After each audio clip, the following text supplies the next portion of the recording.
This is our 73 Pontiac Grand Am. So this video will cover a few different things. First off, there will be a very slow-paced walk around of the car, showing all the cosmetic blemishes in detail, and then there'll be some video clips of the interior, as well as under the hood with the car running. So we purchased this car out of Montana, where it had been for quite a while. Car does have some body rust in the lower corners, just behind all four wheels. But what we like about this car is it is just a massively original survivor.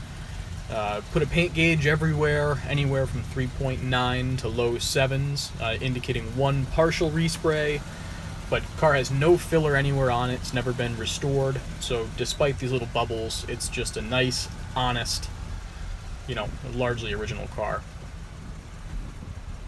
That partial respray is, of course, the correct color. It is Regatta Blue over a black vinyl interior. Trim pieces are in nice shape. The chrome bumpers are all in good shape. There's a big crack in the windshield. The rest of the glass looks good. But you can see behind the wheels, there's definitely a little bubbling. The trunk lid, the paint has a whole bunch of light scratches on it, like it was sitting in somebody's garage and had like a cardboard box stored on top of it or something like that. So that's something to be aware of.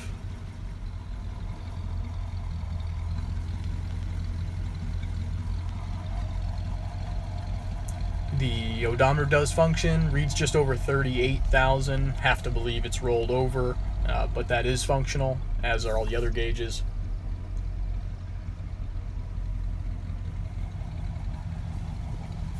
Tires need to be replaced straight away. One of the rear ones showing some dry cracking.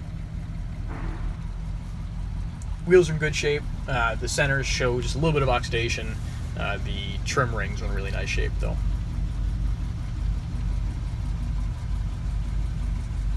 You can see the red, white, and blue striping. Yeah, the Regatta Blue just suits the car so well. Rockers are really clean, despite the bubbles in the corners.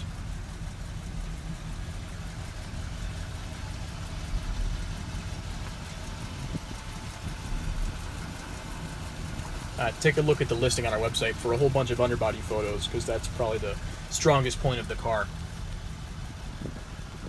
That plasticky nose panel has a couple cracks in it. You can see there's a whole bunch of chips scattered about, particularly on the roof. There's that big windshield crack I mentioned.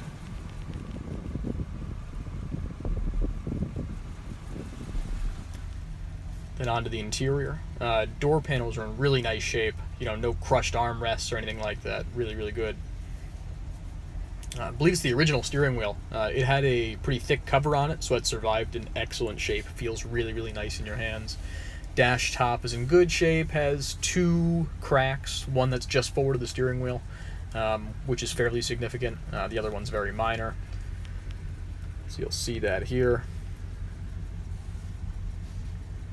The only gauge that does not work is the analog clock.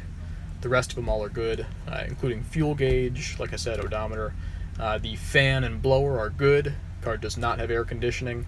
The Sony radio, AM, FM, and cassette actually does function. And you'll see the console's in really nice shape, as is kind of the wood trim. Carpet is probably original in the car. Should be replaced. It's awfully tired, particularly in the rear.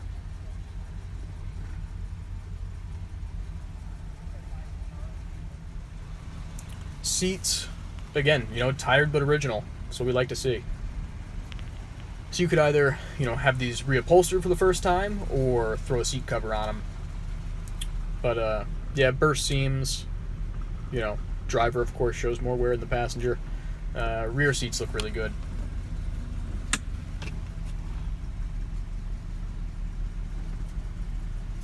The headliner is clean and tight. Car runs, drives, and stops, steers well. Needs some going over, though. It's been sitting a while, and it stutters upon acceleration.